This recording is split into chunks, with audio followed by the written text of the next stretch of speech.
Hello, this is Vlad and a new story from my channel, Amazing Story. Misha. Vera ran across a sunlit meadow, trying to catch up with her husband, but he was always a few steps ahead.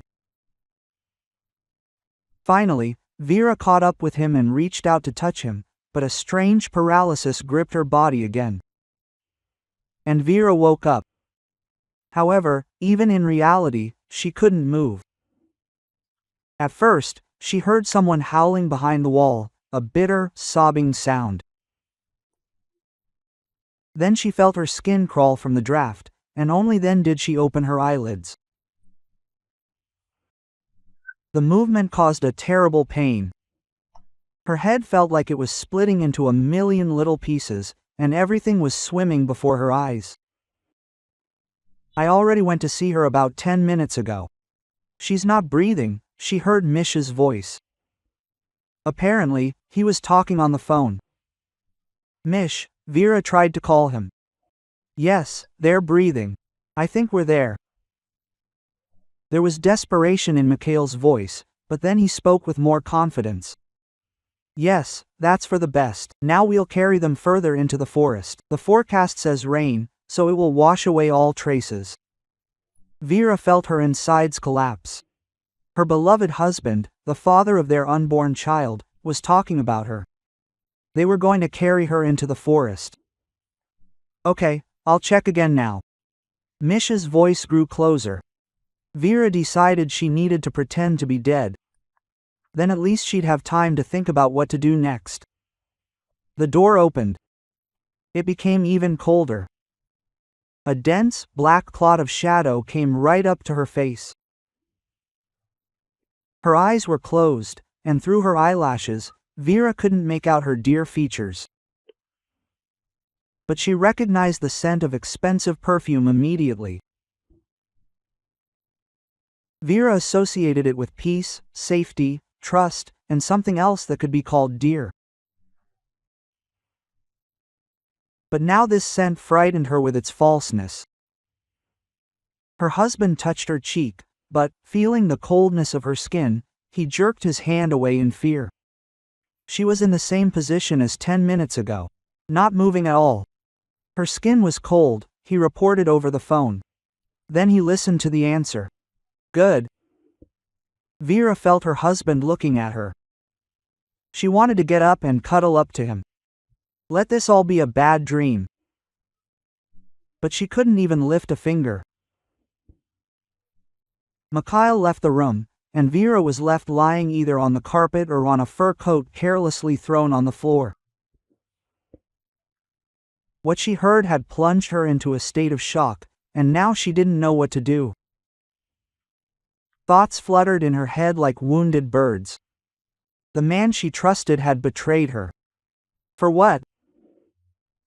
Her exhausted Vera sank into a saving nothingness. She had graduated from university 10 years ago. Her diploma, awarded with honors, declared her a highly qualified specialist, architect, and designer. And so, with this diploma of hers, she boldly showed up at Boris Arkadievich's, one of the most famous people in the city. Are you really as valuable a specialist as your diploma claims? The man glanced at her slyly over his glasses. I hope Vera was being a little modest. Well, we'll only find out in practice. So, then. We have several projects in progress. I'll entrust you with one of them, but keep in mind, there'll be a lot of work. You'll have to learn some things on the fly. Are you ready for that? Well, ready or not, you have to start somewhere, the girl replied with a smile. So what? Not the least bit scared. Why not? A little scared, but there's no turning back. Vera was truly terrified. Working for such a legendary figure was simply incredible. But she was also flattered that she'd been entrusted with such an important project practically from the start. This wasn't a third-party commission. Boris Arkadievich was building it for himself. Vera, please note, This house is supposed to become my family's ancestral home. There needs to be plenty of space and plenty of air. At the same time, the house needs to be absolutely safe. Okay, I get it. A safe and cozy space. That's right. Especially since my grandchildren will be living there. Boris Arkadyevich smiled slyly again. Quote, "You have grandchildren?" "I never would have thought so," the girl answered sincerely. "Well, here's the design, finalize it, and then go to the site. Judging by your qualifications, you'll be able to provide an expert opinion."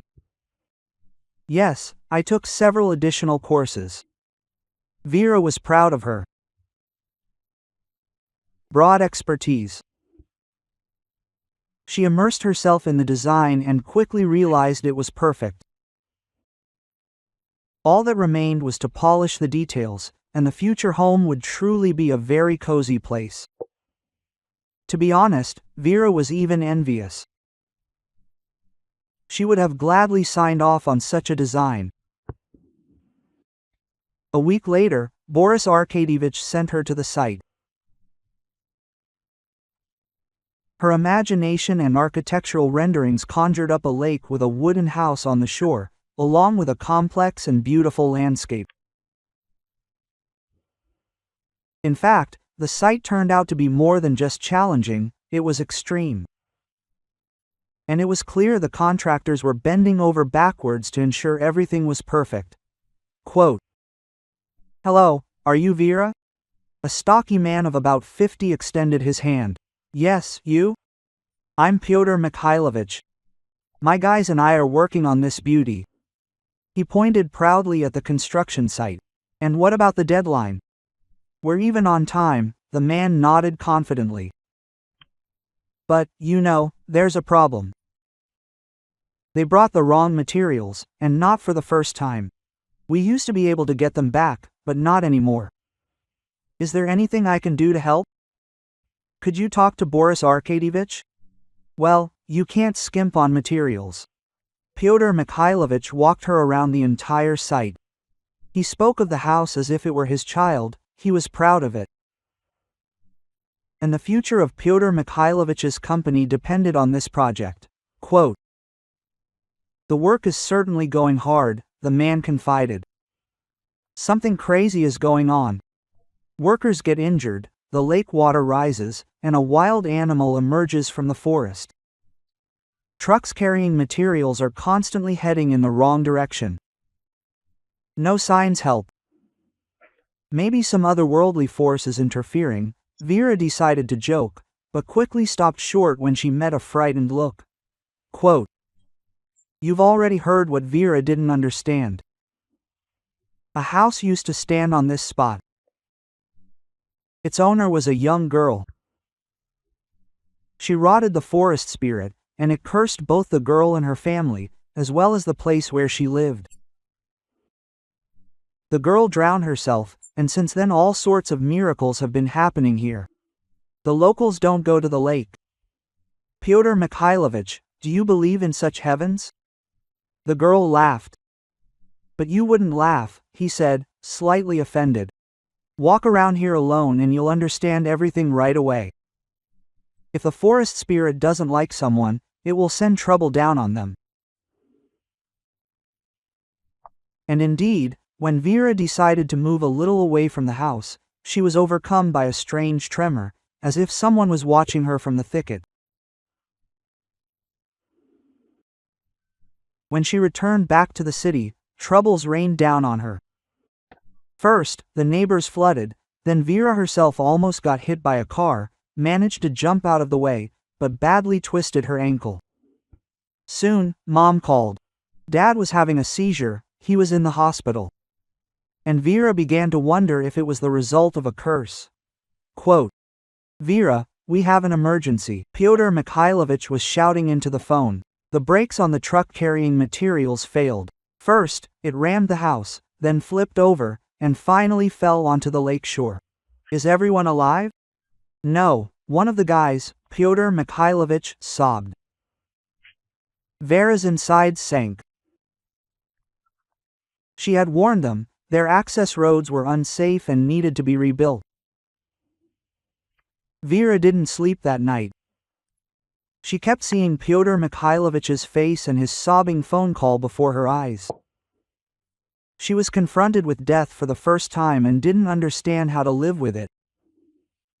She immediately reported what had happened at the construction site to Boris Arkadyevich. He sighed and then gave instructions. Quote, "Vera, please check the documents. I don't think the numbers add up. Okay, what is this? We finished a project. I want everything to be right." Vera studied the documents and made a mental note. Some of them looked like they'd been sanitized. Everything was so perfect, but others seemed deliberately ruined, filled with inaccuracies. Vera found errors. According to the documents, the contractor was stealing, using low-quality materials, passing them off as premium. "I thought so, but can't you really trust anyone? Is Mikolich at least doing okay in this regard?" "Yes, he's so meticulous, but what about the road?" "I'll sort out the road." "Oh, I have to help that guy's family." Vera compiled a report and handed it over to Boris Arkadyevich. And a week later, they reported that her father had suffered a heart attack. She rushed to her parents in another city, and on the way, she learned that her mother hadn't survived the grief either. In the end, she left, following her father. "It was clearly the forest spirit who cursed me for not believing in him," Vera muttered, walking from the grave to the bus. "Hello, remember me?" Quote. The man caught up with her and put his arm around her shoulders. No, Vera looked at him carefully and couldn't remember where she could have seen him. She didn't recognize him. No wonder. So much has fallen on you. "I'm Vadim Krasilov." He smiled. Well, she remembered her faithful knight. Yes. Vera tried to smile back, really remembering her classmate. "Thank you for coming to say goodbye to your parents." "Oh, come on, they're like family to me. Do you remember how in the 5th grade you got chickenpox, and I brought you a lemon and then I got sick too?" "Yes, I remember," the girl answered with a quiet smile. "And how in the 3rd grade we almost fell through the ice. We dried off at my grandmother's so yours wouldn't recognize us." "Yeah, and how in the 7th, remember, we ran off to the movies." Vera and Vadim competed with each other to recall stories from their childhood. "And I still love you," suddenly Vadim confessed. "Maybe we should try again?" Over evening tea, Vera overheard the news that in their city, a local council had brought charges against a contractor for the death of a worker at a construction site. However, the case was dropped due to the man's sudden death. The announcer also said something about the loans the contractor had taken out, about debts, bankruptcy, and the unenviable situation his family had found itself in. But Vera heard none of this. She thought the curse had worn off, so now everything should be fine, both she and Vadim. At first, everything had indeed been like that. Complete harmony and happiness. Until Vadim suggested buying a house. "Let's sell our parents' apartments. There's just enough money for a nice house. Well, if you don't want to live outside the city, we can get a nice apartment." "Vadik, I think you're in a hurry. Maybe we should get married first," Vera suggested. "We'll definitely get married, but a young family needs a place to live." "I can't handle sales right now. Boris Arkadyevich offered me to lead a new project." "And what about the previous one?" "They froze it. Some kind of scam came to light. To be honest, I didn't understand anything myself. Listen, you can do your work, and I can write out a power of attorney, and I'll do everything for us myself." And that's what we decided on. One day, Vera woke up in the middle of the night in a cold sweat. She dreamed that something had happened to Vadim. 3 days ago, he left for their hometown. Vera dialed his number. He was unavailable. She called again, and in the morning she rushed off. "Hey, where are you taking my things?" Vera shouted at the loaders. They were dragging a sofa to the dump. "What are these yours?" "These are ours." A woman leaned out of the window of her parents' apartment. "We bought the apartment, so we have the right. But we don't know you." Vera felt a chill inside. It turned out that Vadim had deceived her. He had deceived her into selling the apartment and leaving her with nothing. That is, the curse was still in effect. It took Vera time to come to her senses. For a month and a half, she existed as if in a vacuum. She seemed to be doing something, sleeping, eating, but as if on autopilot, not perceiving anything from the outside. She became inattentive at work, and Boris Arkadievich finally asked her to quit. And that moment seemed to be a turning point. She learned to live without her parents and without her loved one. She decided to do only interior and landscape design. In 5 years, she became a well-known designer in the city. And then one day, Misha appeared on the threshold of her modest office, a little awkward, with a trusting smile. "Hello, Vera. I called you, and you said that I could come today." The guy was shuffling around the threshold, sheepishly lowering her eyes. "Yes, Mikhail, hello. So you wanted to transform the yard near your mother's country house?" "That's right. Boris Arkadievich recommended you to me." "Wow," the girl breathed out. "Really?" "Yes," he said, "there's no one better." Vera took on the project. Mikhail was constantly in touch, and when the work was finished, he brought a bouquet of her favorite peonies and invited her to a cafe. "I really like you, not only as a professional, but also as a woman. Can I ask you out on a real date?" "Mish, but I'm older than you. Why would you do that?" "Older is generally unnoticeable. But still, Vera, next to you, I feel strong, courageous, and I promise that I will take care of you."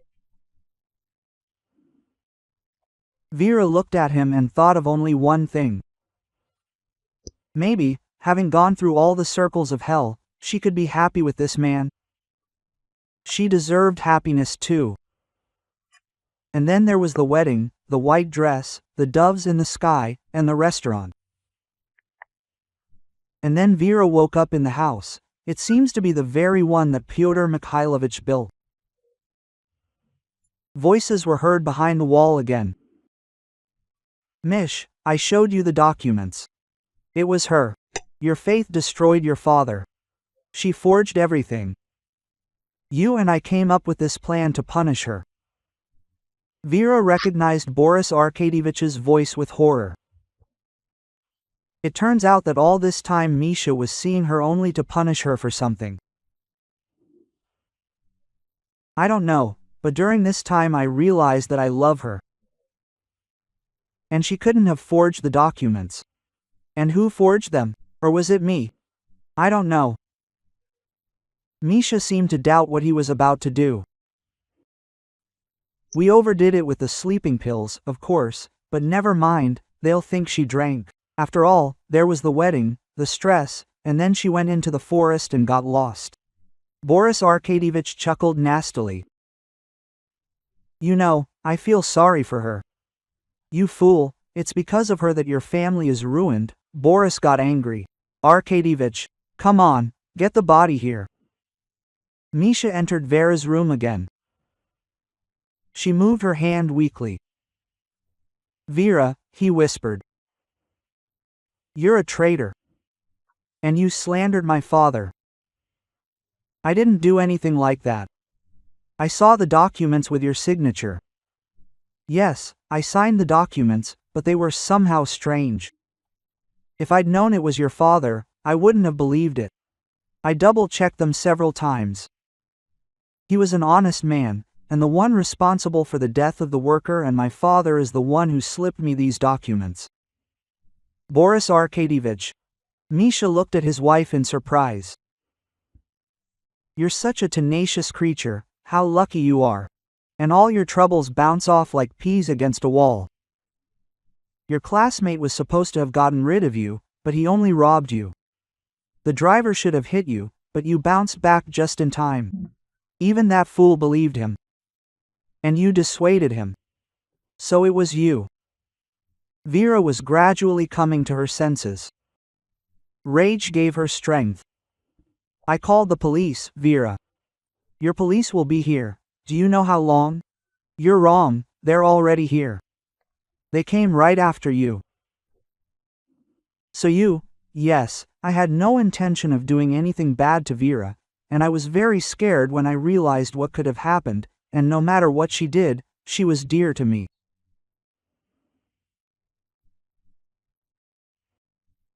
Boris Arkadievich was jailed for forgery, attempted murder, violating building codes, and other violations. Vera and Misha began to live happily. They had a daughter, whom they both doted on, and Vadim was found some time later. The investigator handling the case happened to see him on vacation and identified him. In the end, although the apartment was never returned, Vera did get the money for it. If you like this story, please support me with a thumbs up button. It only takes one click for you, but it means a lot to me. Thank you.